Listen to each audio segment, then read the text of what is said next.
ওয়াসিম শান্তর ঝড়ে উড়ে গেল রংপুর। তাওহিদ হৃদয়ের দুর্দান্ত ইনিংসে চ্যালেঞ্জিং সংগ্রহ গড়েছিল রংপুর রাইডার্স।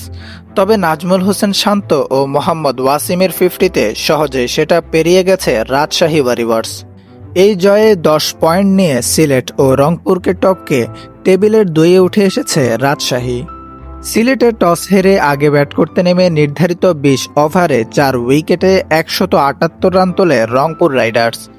দলের হয়ে সর্বোচ্চ 97 রান করেন হৃদয়। অপরদিকে খুশদিল শাহ করেন 44 রান। জবাবে 19 ওভার 1 বলে 3 উইকেট হারিয়ে জয়ের বন্দরে পৌঁছে যায় রাজশাহী। 28 বলে 50 করা নাজমুল হোসেন শান্তর ব্যাট থেকে এসেছে 42 বলে 76 রান। আর ওয়াসিম 59 বলে 87 রানে অপরাজিত ইনিংস খেলে দলকে জিতিয়ে মাঠ ছাড়েন। দুজনে করেন 142 রানের এক বিশাল জুটি।